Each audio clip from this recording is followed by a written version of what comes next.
we can relate to one another, and we can soothe one another, and we can help each other, and we can uplift one another. I'm trying to teach people to make space, not take space. Friends and makers, please welcome Nadya Okamoto and Molly Sims.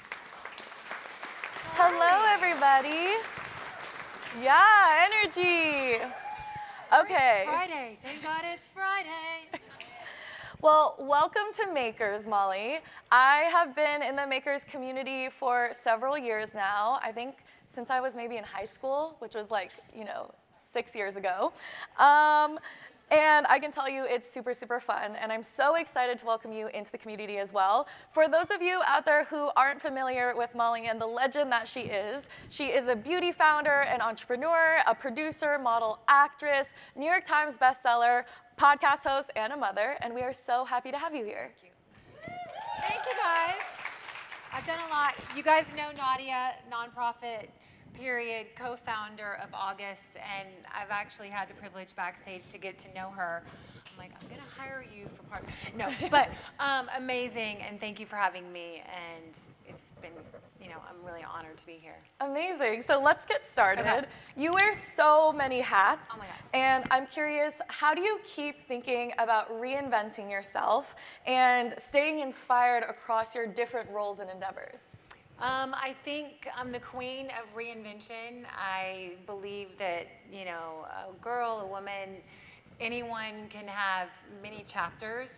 I started out, I went to Vanderbilt University. I'm a diehard Dateline fan. I wanted to be a criminal defense attorney. I ended up, clearly not in that space. Then I went to be a model, host, actress. And now I have a podcast called Lipstick on the Rim, and I have a beauty line that I started called YSE Beauty. I started it a couple of years ago. The question, how do you keep it all? How do you navigate it? How do you keep the energy? I think you want to learn. You want to do something different. You want to try to stay relevant. I think for me, a lot of, my family, not wanting to live in a trailer, not wanting to be always gone. So that was why I wrote 2 books. That was why I kind of, wanted to be in LA for once in my life. I think with YSE Beauty, I wanted to be involved with something from the very beginning. I was always the girl who holds this up and smiles and say cheese. And to have something to be a part of from an idea to inception was really, really important to me after 30 years. Yeah. And what inspires you nowadays, like out there in the world, in the work that you do? I think other women, as we all know, Hailey Bieber just sold Rhode for $1 billion. She announced a couple of days ago, which is really inspiring. I think when I started my company 2 years ago, it was probably the worst time because, as you know, who needs another celebrity skincare brand was the #1 question I got. My PR people are here. They're like, they're going to ask you. They're going to tell you. You're going to have to answer that question. It inspired me. It gave me, actually, it did the opposite. It gave me more of like, I can pull this off. Mm-hmm. I can do this. I think, I called the CFO of, it was formerly Endeavor, William Morris. I don't know what it is today. But yesterday on the phone when I'm driving home, I'm like, okay, let me get this straight. What's the difference between a CFO, a COO, and a C? And I'm learning just as much as I did when I was at Vanderbilt. I think that is like I'm learning from people. I'm surrounding myself with other founders as well. Yeah, I totally feel that, and I feel like. What about you? I mean, where do you get your inspiration? Listen, I'm backstage with her, and she's like, well, this is my second company, so I was like, wait, how old are you? Fabulous. Love. But what keeps you? Because you sold your first company at 27. Yeah, I would say that for me, what inspires me is like the issue. And I used to be a little embarrassed to admit that anger was a big part of my motivation, but now that's the truth. I think I experience the world and I notice the patriarchy and how common it is for us to feel ashamed of having our periods, and that makes me really angry. And I think that my frustration with kind of the status quo around menstruation is what drives a lot of me, right? And I think for me, what inspires me is kind of the solidarity and community that brings women together from existing amongst these social stigmas, right? Like if I ask you in the audience, raise your hand if you've ever hid a tampon up your sleeve. Right? Oh, like, yeah. look how many hands that is.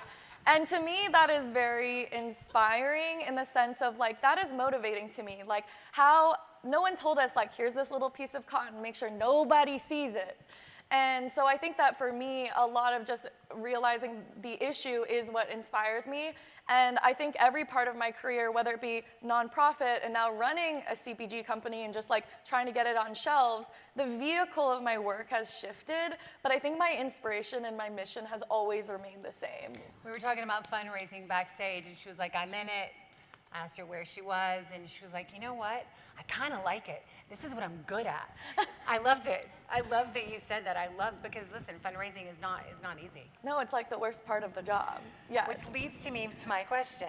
What role has mentorship played in your growth as an entrepreneur, and what advice would you give to other founders starting out? Yeah, I think similar to you on just grabbing inspiration from all around, I've never had like a single mentor in my career. And I've never like asked someone like, will you be my mentor? But I think for me, I draw inspiration from anybody that I meet. Like, I think it's so inspiring how you are an absolute multi-hyphenate around, everything that you do. And I kind of accidentally turned myself into a personal brand, right? And so now I think of myself as having like 2 full-time jobs around, there's the personal side where I'm trying to balance having like millions of followers and making content and the business opportunities that come with that, but also being an operator of a company.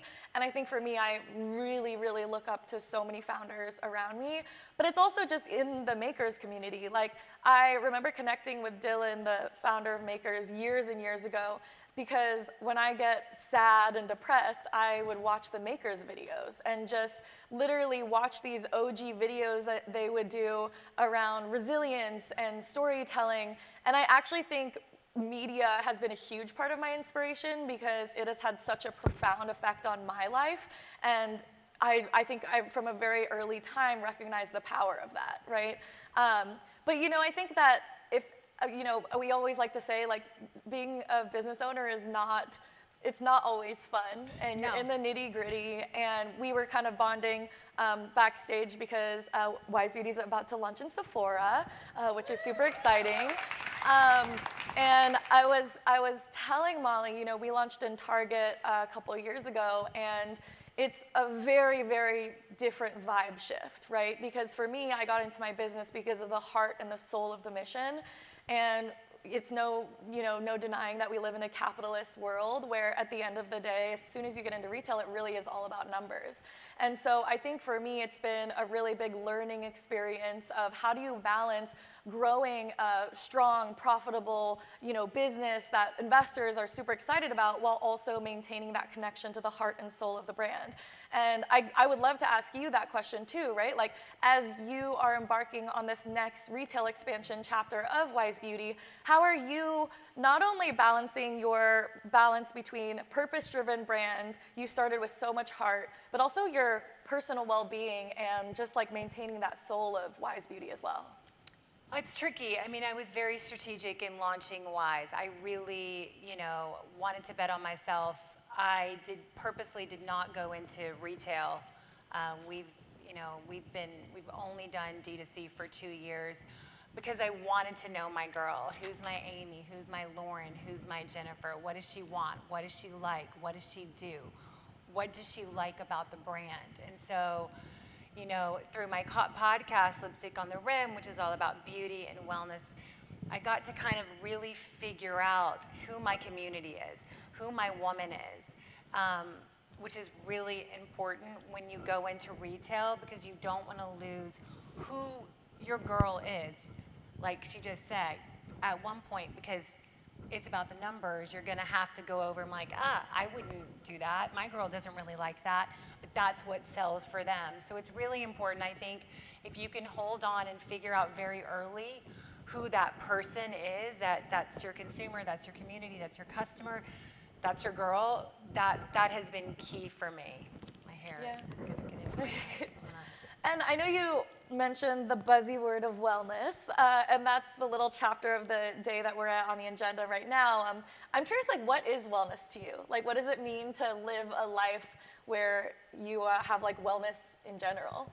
I mean, I think wellness, I mean, I'm so much older than you, so I look at, you know, longevity, wellness.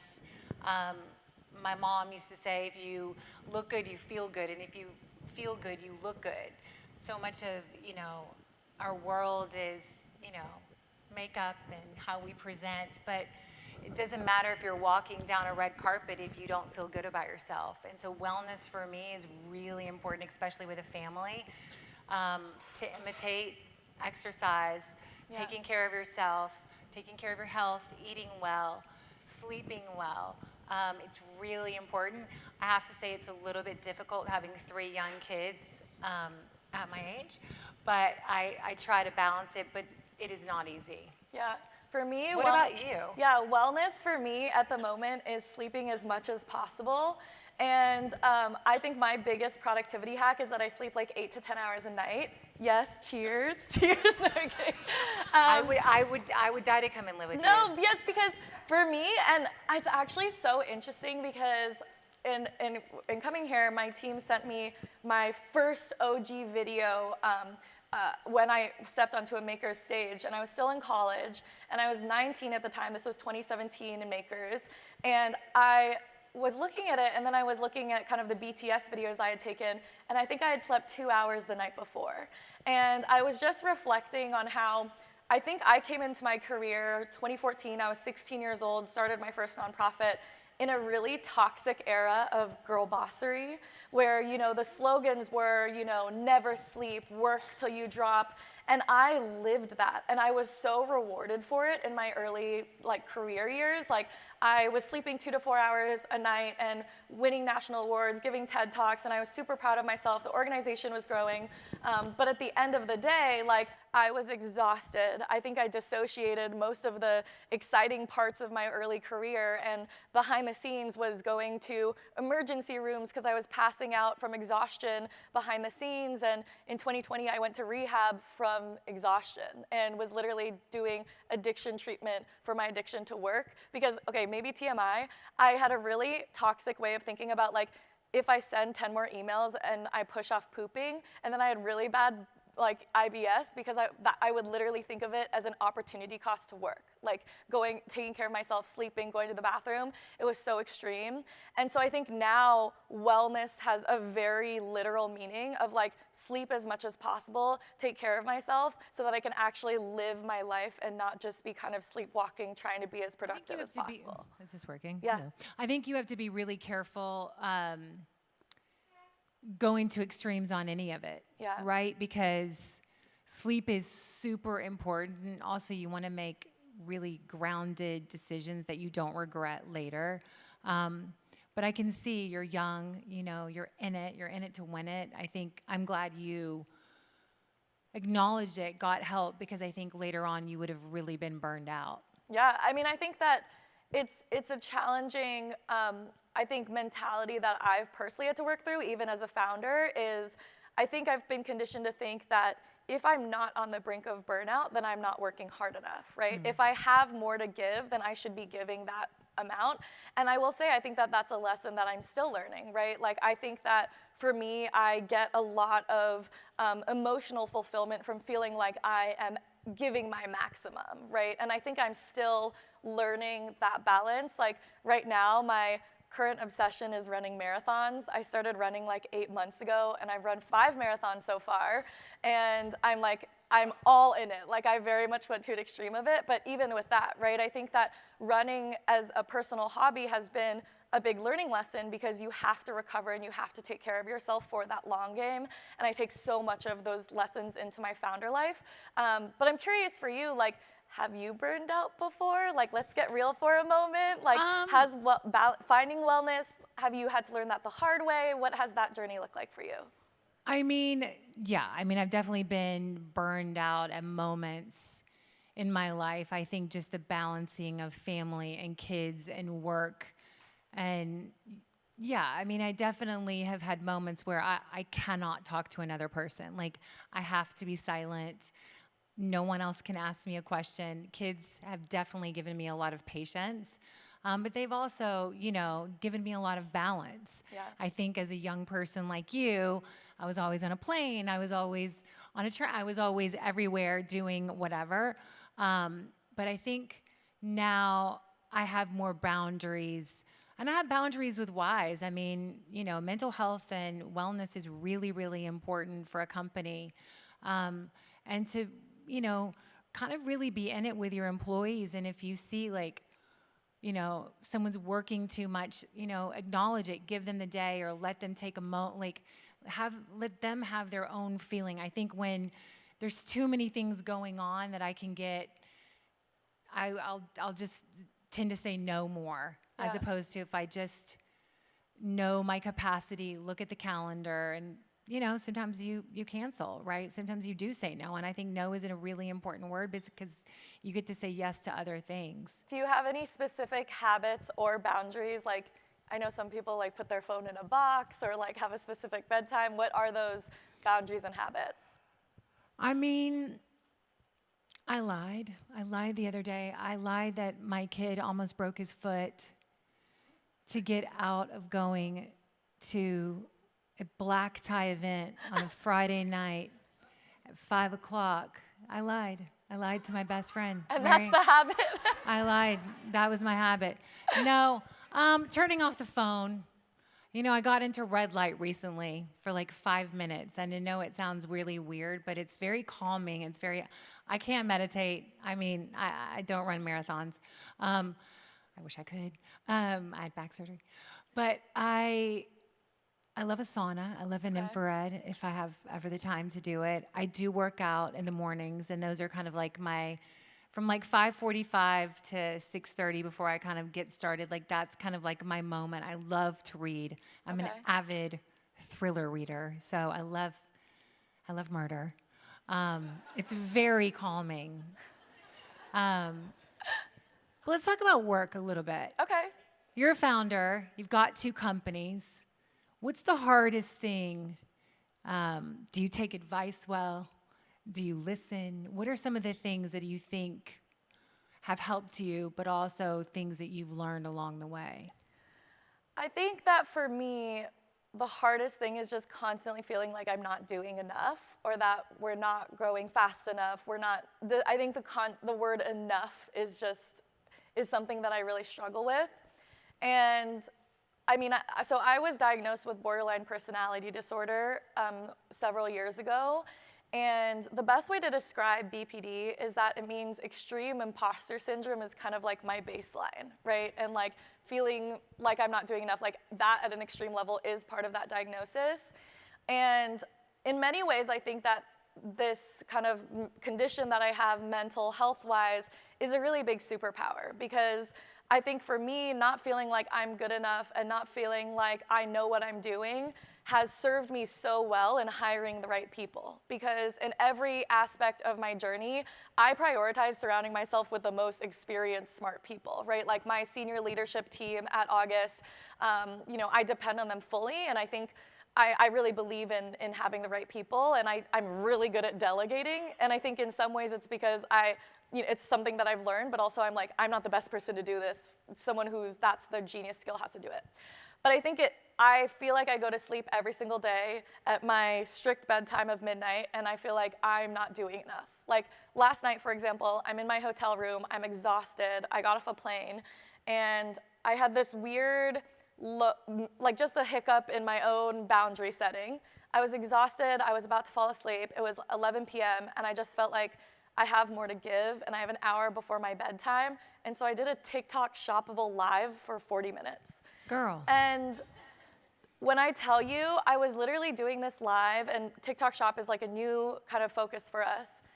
And I was just like so tired, and I was like, why am I doing this?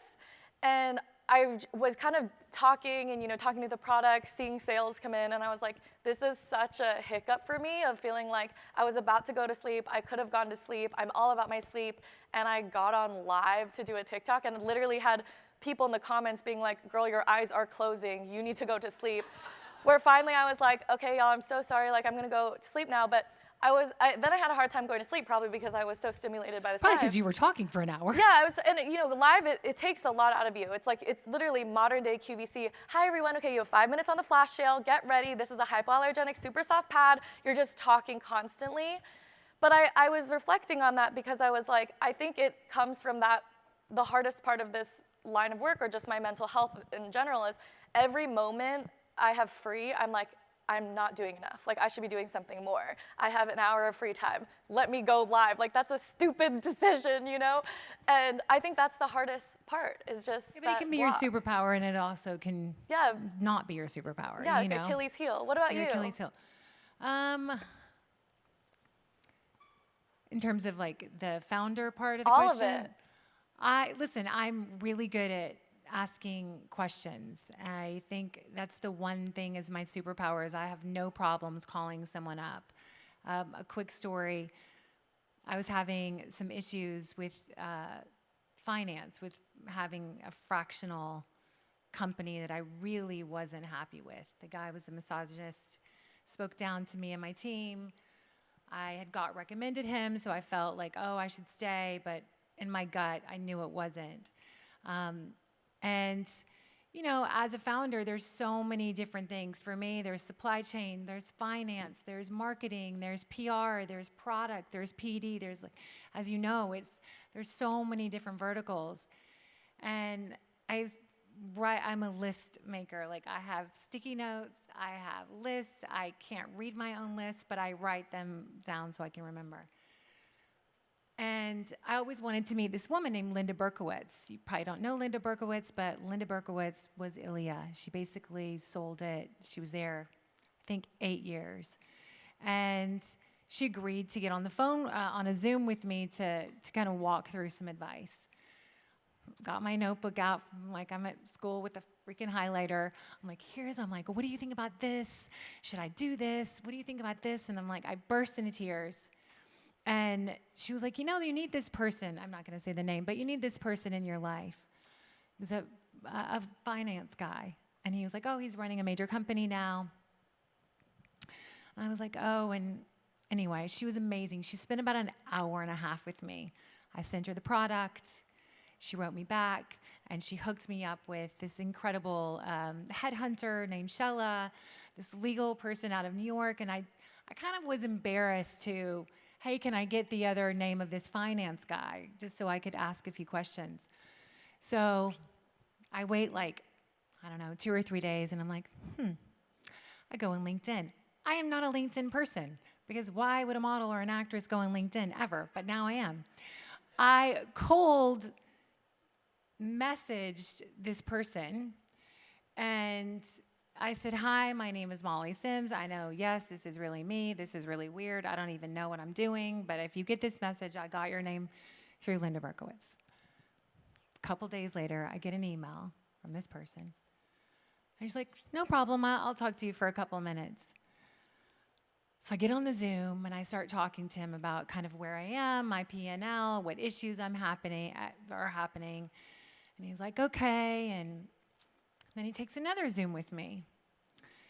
And then I decide to write a passion email about, well, what if you took me on the side? Like, he's private equity, got brought in by private equity, runs a huge company. Anyway, he's now my fractional CFO. And probably will be running my company next year. Don't ever be afraid to ask something, oh, can you help me? Oh, I'd like to meet this person. I have gotten so many incredible opportunities to meet people, like, oh, you should meet that person. You know what you do? Write that name down and follow up and meet that person, because that person could help you meet another person that could help you do something really amazing in your company. I have a fucking kick-ass P&L now. It's amazing, right? Like, I can actually read it and understand it. It's not percentages. Like, those are certain things that will make my company work or not work. Those are major things. But yeah, I thought it was a good story. And when I tell it, they're like, there's no way. I'm like, yeah, there's a way. Yeah. Yeah. I mean, cold emailing is, yeah. Yeah, like you never know. And I think, the one thing I can tell you about with, starting different things is be passionate. Be passionate about your idea. It doesn't matter if you're 40, if you're 27, if you're 50. I'm 50, I just turned 52. Like, it doesn't matter. Be passionate. Surround yourself with smarter people. Ask questions. The best advice I can give you is go to Vegas and bet. Bet on black or bet on red and have a point of view. I think as a founder, you have to dig deep. You have to make decisions. I had to let go of a few people because we were going into retail and the company's needs just changed, and where the money that I had to go into all the different verticals, as again, it's not just D2C, you're now retail. Those conversations are hard. They're not easy. I did them all, right?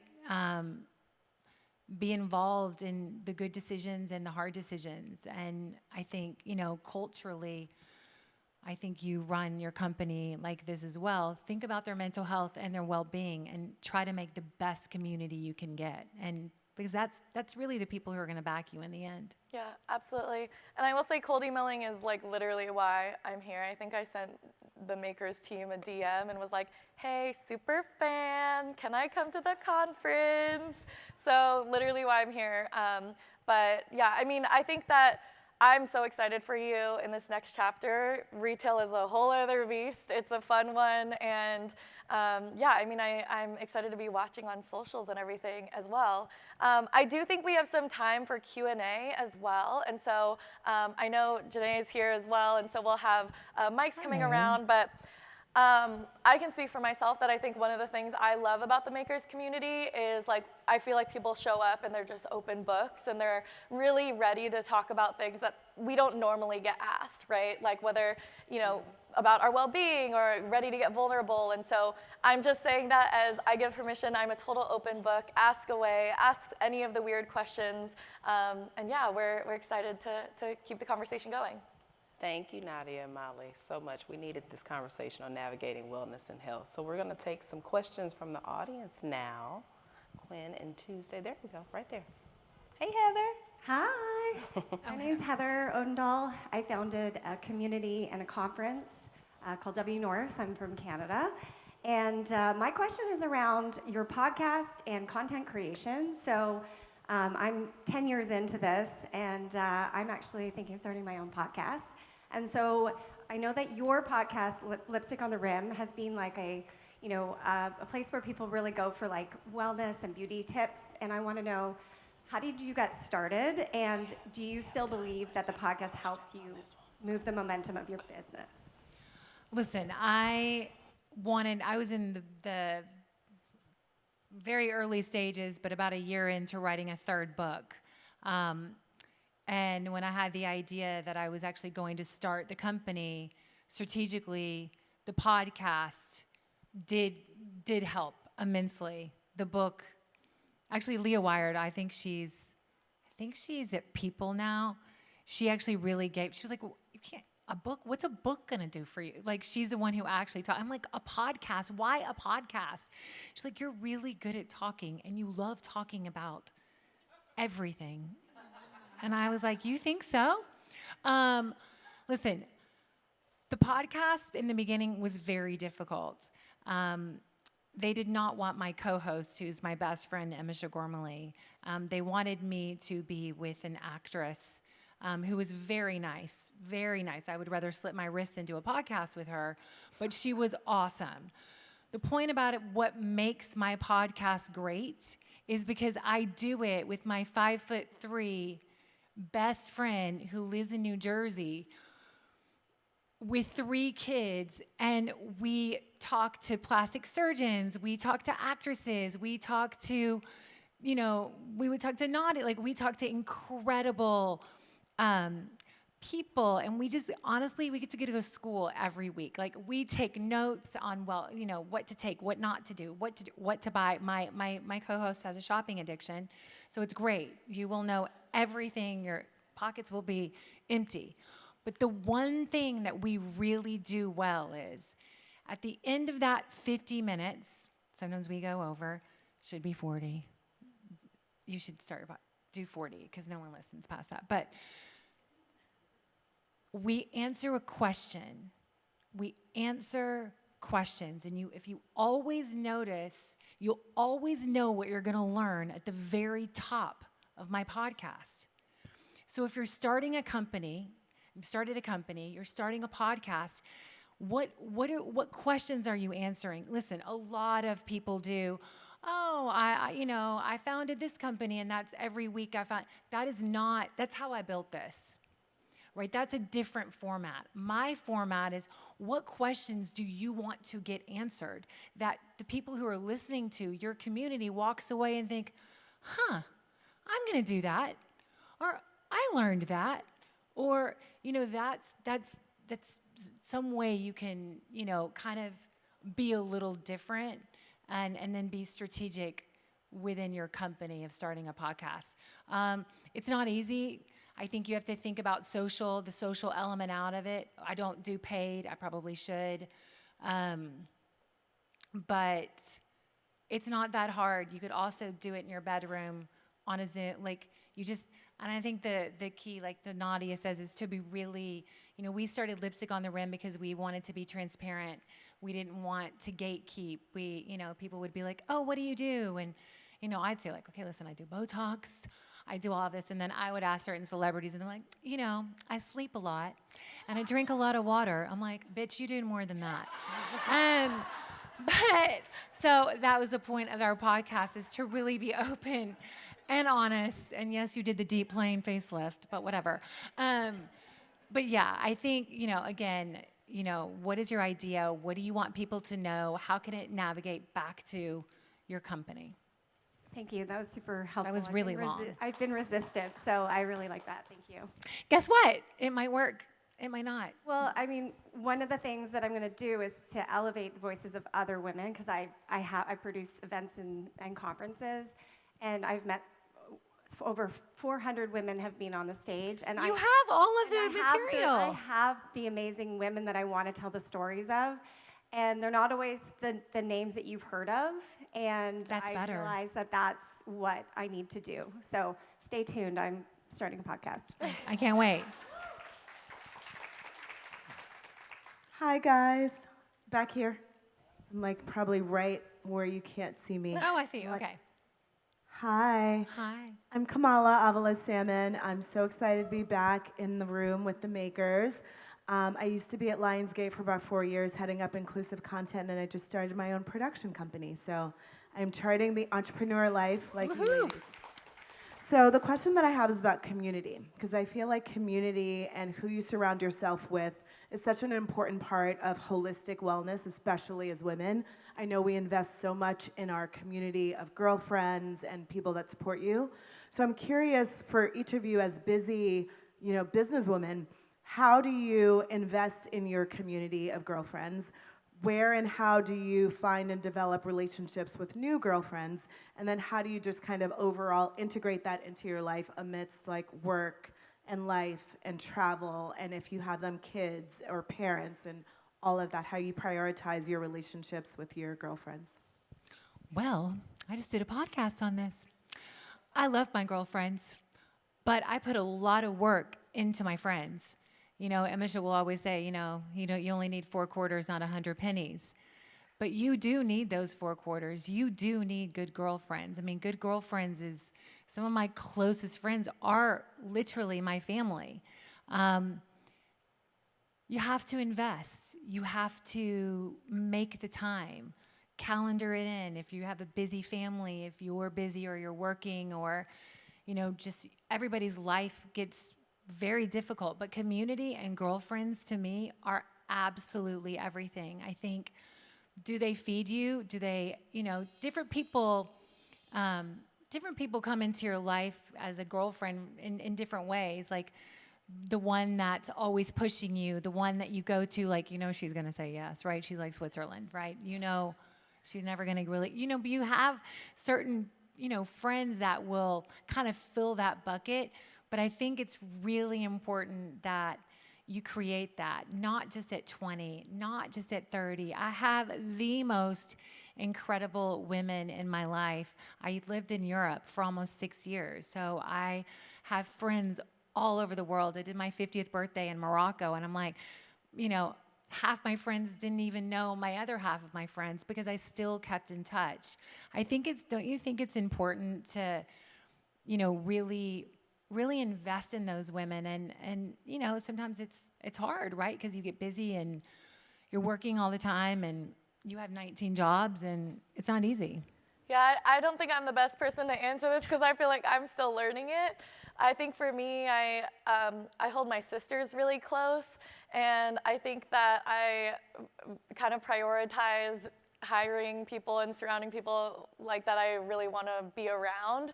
But I definitely think that it's a growing edge for me. It's something that I'm like very much trying to learn, is investing in those friendships, because, especially in the world of social media, things can change at any moment. Backlash is kind of part of the job at some points, and those are the people who are going to really catch you when you fall. So it's something that I'm definitely still learning. So I have to listen to that podcast. I think it's important. I think it's really important. Friendships, I think it's very separate to your company. I think my mom group, we're awesome, right? Like, we're great. Like, and the topics that we talk about are not fun. And, it's just really important to have those strong relationships and friendships. Thank you. Yeah. Hello, my name is Leslie, and it's just an ego trip because you started off the whole presentation by using a word that we never hear, and it's no longer in my vocabulary, and for the last 40 years it hasn't been in my house, a tampon. I have to tell you that I worked for Kimberly-Clark in the early 1970s. I was the first female hired, and I won an award from them for selling the most, forgive me, Kotex heavy-duty tampons. I love it. In the Detroit area. Wow. That is amazing. Let's go. I Icon. just had a passion for that, but I figured I had to change jobs. So I found something I would develop a passion for and went to the travel industry. And I became the #1 seller of #1 travel agent for North America 2 years in a row. I am now here in California looking for my next passion. I love It might be tampons. I love that. EJ? Yes, right there in the blue. Hello, EJ Udeza Mwosu, and I am with the Kaiser Permanente School of Medicine and also Kaiser Permanente in general. I have to say to you, Nadya, the first time you were on the Makers stage was the first time I went to Makers. And your story, I was on the board of Girls Inc. And I took your story to the girls. It was like, look at what you can do. She's not that much older than you are. So thank you for that, because you don't know the little treads that you have that will inspire other people. Love that. Wow. So I have a question for both of you. I have a big picture and then sort of bringing it back to home. So healthcare, education, areas that we're knee-deep in, policy, et cetera. What systemic changes do you think we should start with, or we should focus on when we're thinking about improving or impacting wellness, and especially wellness for women? Little question. That's a good Favorite question. I will say I care a lot about early sex ed and early education. I think that there are so many studies that show when we have more body literacy, we feel more body autonomy, we're able to advocate more with consent, we have reduced rates of sexual assault and violence, and I think that when you learn and are given the language and just mentality to be able to take care of your body and know your body, that translates across other parts of your life, right? Whether it be mental health and beyond. And I think from a systemic perspective, like, basic sex ed is under attack right now, right? House Bill 1069 went into effect a couple of years ago in Florida, where it is now against the law and a fireable offense to talk about menstruation in public schools before grade 9. And like, I got my period in grade 6, you know? And I think that one of the things that we are really coming up against in education in particular is there are systemic barriers coming into place that aren't allowing us to have those comprehensive conversations. And I think that that means we, one, have to be able to fight against that, but also two, in the meantime, while we aren't able to have those conversations in school, where do we have those conversations, right? What, is it through organizations, honestly, like Girls Inc. and local organizations? Is it through media and, you know, educating the right online personalities to talk about it in a really accurate and eloquent way? But I think for me, like, obviously I'm biased because I am very passionate about periods and tampons.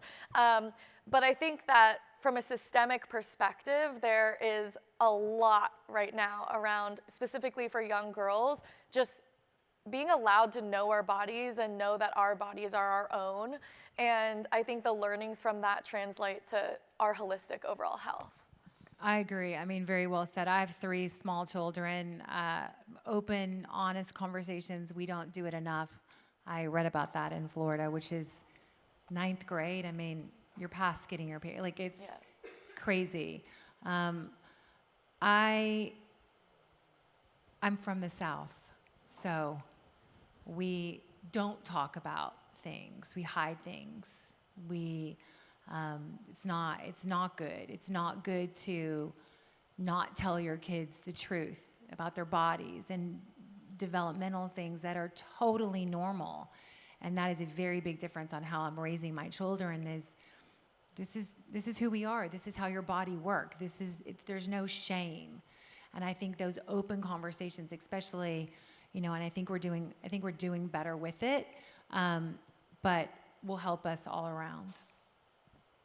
I think we have time for one more question. Opposite side of the room. keep it short. Jacqueline, yes. Hi. Well, I have a question about your book, but I do want to comment on the tampon. I started a nonprofit in COVID, the Global Gift Registry, where we sent essential supplies to 7 cities around the country. Wow. And I got super involved with period poverty in the United States. So there are places in our country where girls miss up to 6 weeks of school a year because when they have their period, they don't go to school because they don't have the supplies. That's a fixable issue. And everyone here knows if you miss 6 weeks of math, it's very difficult to bring. So I was steeped in period poverty for the entirety of the pandemic. So many young girls get their menstruation supplies from schools. So with schools being closed, they had literally no feminine products that were being provided. So thank you for the work that you're doing on that. But my question is about the book. As you may have heard, I'm writing a book about golf, and there's the intersection with wellness is one of the things. Can you talk to me about your 3-book process?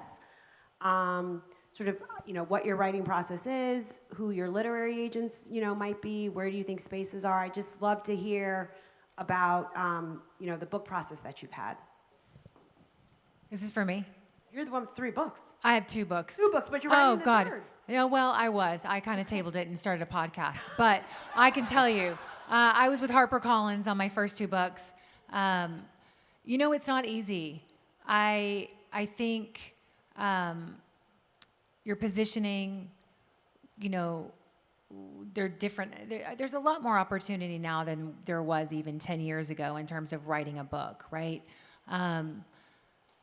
But it's a little bit hard to navigate. I mean, it's hard. I think your pitch, if you can get your pitch strong and see the white space and because that's what they're looking for. A friend of mine had a really hard time getting a book, an idea of a book sold. She's an incredible breast surgeon, Alyssa Port, she just got her pitch sold. It's called The Breast Advice. It was pretty catchy. I really like it. But writing a book, it's very hard. You have to basically be ready to pitch big houses, small houses.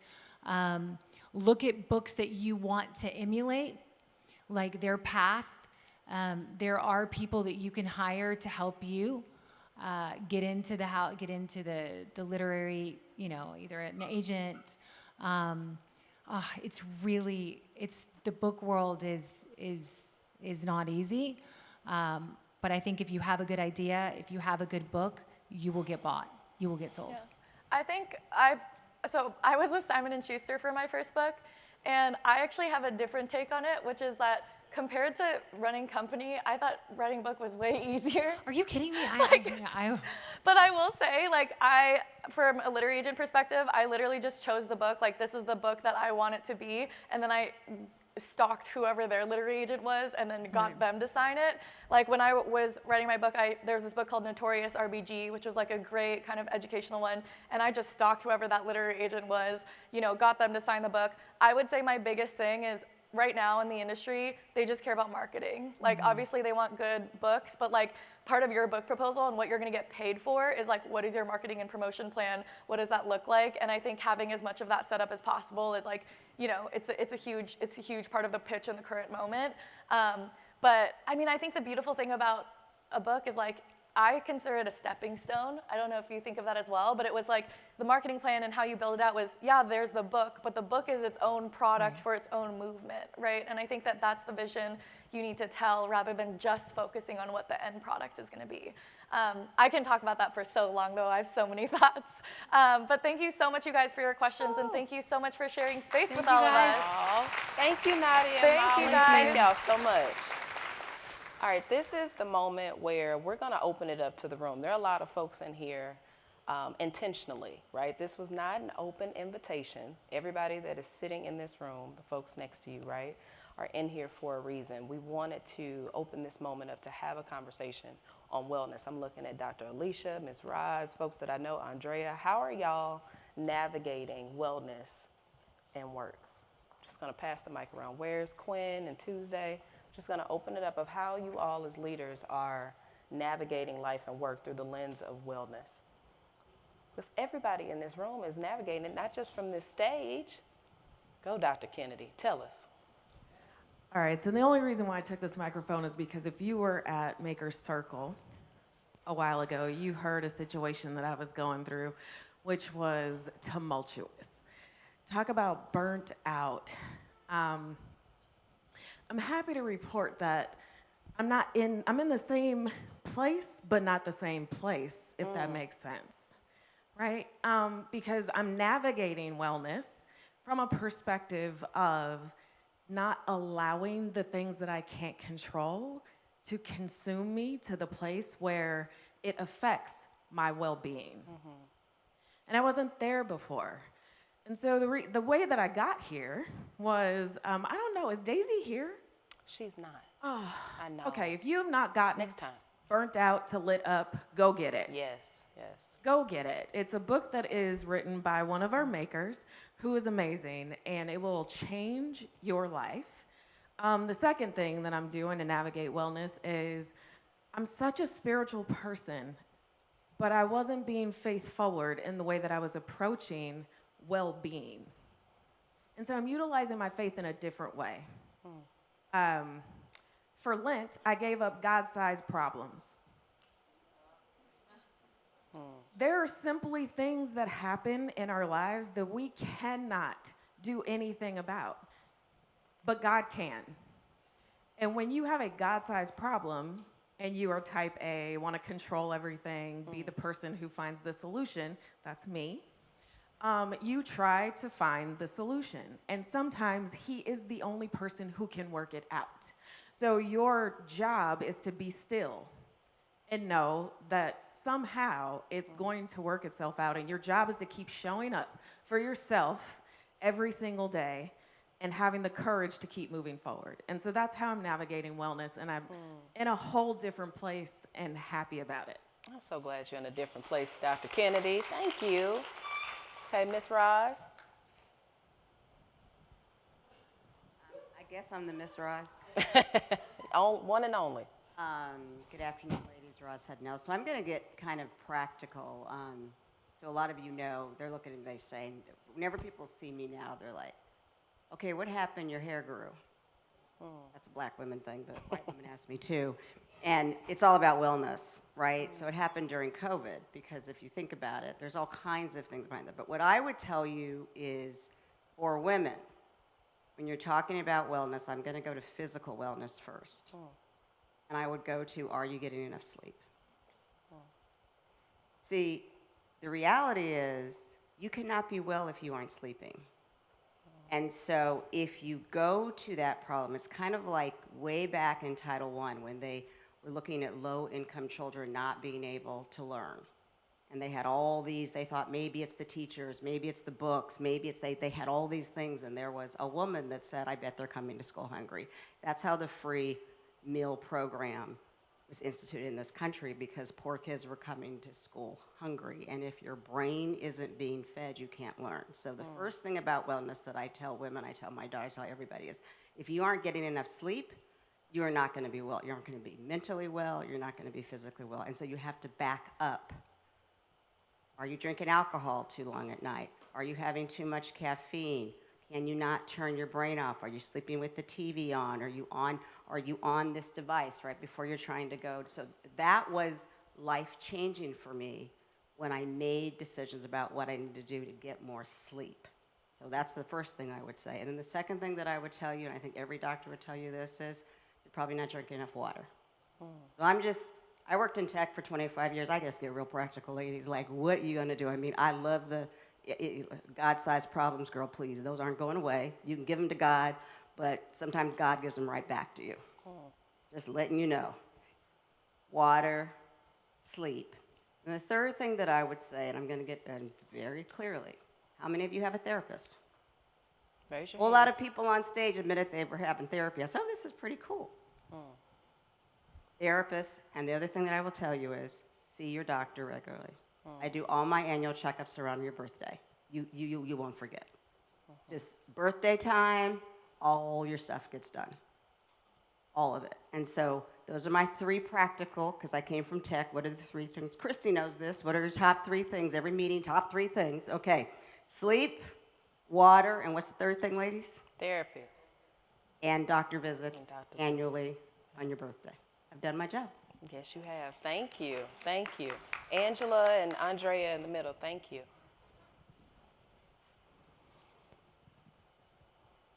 Hello, all. So I'm Angela Chi, and I just want to get real for a moment. I just finished publishing a book. It's actually over there, but I went on book tour, and I'm exhausted.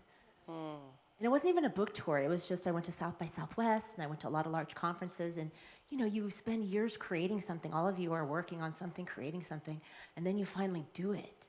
And then you have to keep that bandwidth, that stamina to put it out there, promote it, and it doesn't stop. And if you're a type A person, and I wrote the book is The Power of the Only, Own Your Voice and Thrive in Any Environment. And I spent 4 chapters on thriving. And as I was writing the book, I was saying, all the habits that I'm telling you now, all the nervous system stuff, I'm not doing because I'm up at 4 a.m. writing this book or whatever, because I had a deadline. But the difference is, so the advice I want to say is honor your life stage and the time that we're in, because when I was younger, I could run that fast, right? I worked in news. It was like, I don't need sleep. I'll just go, go, go. And for the first time this time, the habits that I built in weren't working. I was like, oh, I'll just go to yoga, I'll go to this, and I'll get a massage, and I'll meditate, I'll do my, this, and the tools. And for the first time, I was like, I just want to sit here and not do anything. And then for those of you who are over 50, hormones. So I went back on hormones. That has a lot to do with it. So I guess my advice is that even if you have all the tools, and I have all the tools, I write about the tools, I live the tools, sometimes they don't work. Not because they don't work. You still need to sleep and eat and all those tools and be healthy, talk to your friends.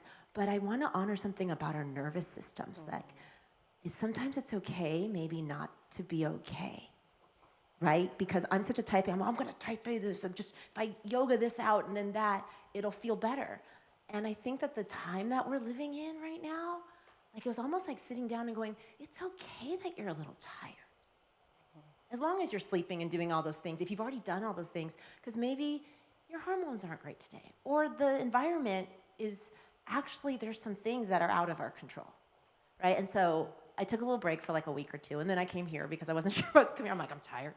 But I'm really glad I'm here. But I just think that for all of us, it's like looking at it through a lens of what does it apply to me right now and what's actually happening in the world, instead of making it like I didn't sleep enough. Or I wrote my book and I stayed up too late. Yes, I did that too. But then once I did the sleep, I still felt sometimes a little, and so then we got to go through each lens. Is it my family? Is it my, my cortisol? Is it this? If everything else is in check, sometimes our nervous systems, maybe it's recovering from something from before, right? And so anyway, my advice is just do all those tools, but don't be too hard on yourself if sometimes you get a little stuck. Because I was like, I'm like, this ain't working, whatever. But then after a few weeks, all the tools I put in, the vitamins and resting a little bit and honoring my nervous system, it did kick in. But now I got to keep reminding myself when your capacity gets too fried. And I think, like you said, if you're younger, you're like, yes, I got this. And for many of us that are on our like second, third career, we're like, why do we have to keep pushing so hard? Right? And you still want to push hard because you have that drive. But anyway, so that's something I want to say that I noticed. I was reading a passage about someone that it's okay not to feel okay right now, because there's a lot more coming at us than whether we slept enough or reached our goals. There's a lot of things in the air, and our systems deserve a little bit of rest, however we can get it. Love it. So, thank you. Thank you. Thank you. And I'd be remiss to not say that Angela's book will be in our Makers Marketplace today as well, as well as Molly's and Christy Smith and others that are in our community for you all to purchase and grab. Thank you, Angela. Andrea. I am Andrea Wade, and I'm so happy to have all these authors in the room. Like, this is really, really exciting. So the thing that I want to say about wellness, and it's been highlighted over these past couple of days, especially, obviously, this conference was supposed to have taken place in February. It was pushed because of the fires. I'm an LA native, I know there are many here, it's devastating. But I remember when Janae told me the date, the rescheduled date, and I had a conflict, but I just was thinking, okay, I'll make them both work. So I think a key thing about wellness that I'm practicing, and sometimes I just have to go right up to the wall because it's still not so easy, but is just really focusing on what's most important.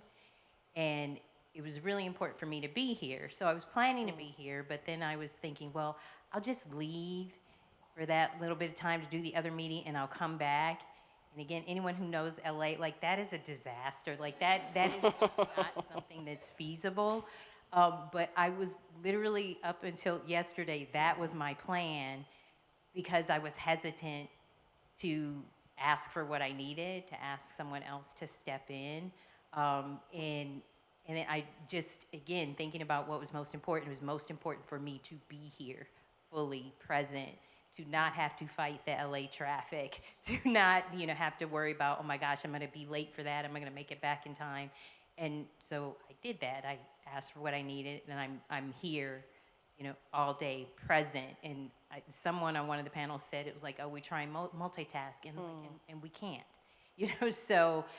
And that was, and every time I do it, I'm just like, I just have to remind myself, it's like things work out if you're clear on what's most important.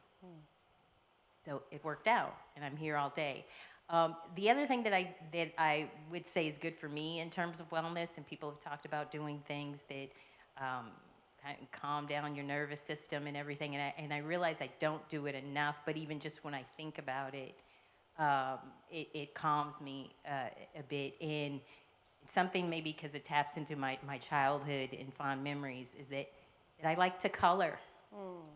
And I bought, I have crayons, I have a coloring book. Like, it's not like regular crayons, but I love that they have the colors of the world now, and all of those different, more realistic colors.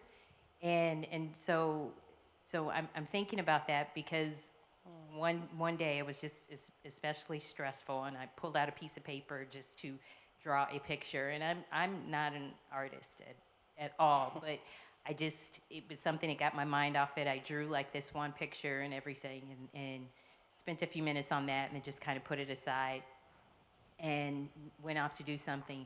And then later, and I looked, and my husband had put it on the wall. So, anyway, whatever the thing might be, I think just finding something that can just distract you for a minute. I think Jackie spoke about golf, you know, so, or whatever that thing is, that hobby or that activity that can just take you away for a minute. I think that'll go a long way on wellness too. So thank you for sharing. I want to add one. Oh, so thank you so much. I was doing research, and 45 minutes of art can actually lower your cortisol. It's like actually proven. Thank you for sharing that. Thank you. This is so powerful. One more, and then we'll head to lunch, ladies. Hi, my name is Ronnie Solons. My twin sister Lori invited me here, and I'm just so humbled by this entire group of people in this room. I'm a pediatric surgeon. I also played soccer with my sister. And I think that all of these in healthcare right now are a little bit under attack. And as a surgeon, I operate in the middle of the night, and I have work to do outside of regular hours, and I don't sleep. So to your point, I think that's really important, and my body doesn't work the same way that it used to. I think right now I'm the wellness officer for the Department of Surgery at UCLA. And one of the things that has been weaponized recently is well-being, resilience, well-being, wellness. These are terms now that people are talking about, and it's a checkbox for administrators and a checkbox for programs and companies, and we can't, it's the same playbook where somebody is using words and weaponizing them and then making us change in order to get what we need out of the system. And so I think all of these are really important for our personal well-being. And I think there's a space that is really important for us to realize that the problem isn't us, and that these well-being efforts are really important because they provide us with the surfboard that we need for the waves that come. The waves that come are the systems and the institutions that we work in and that we live in. And so the real question is, how do we change those to make them livable? And I think that we need to focus a little bit on that also, in addition to making sure that we sleep, we eat, we pray, we meditate, we surround ourselves with friends and family, but then also to fix the systems that are constantly pushing us down. That's right. That's right. Wow. Thank y'all so much for sharing. More sharing will continue over lunch. But if anything today has resonated with you, the voices, the spirit, the energy of what you heard from the stage and in this room, please go deeper with us. We are launching our first ever membership on June 15th. And all of you, we want to be a part of it, right, as we go deeper and have more conversations and salon experiences and other summits. And all of you will have access to that through the membership. So Angelica, Jess, raise your hands. All right, there's Jess, there's Angelica. If you have questions about a membership, please come to us during lunch, and you also will receive an email. Enjoy lunch. We'll be back at 1:10, ladies. All right, thank you.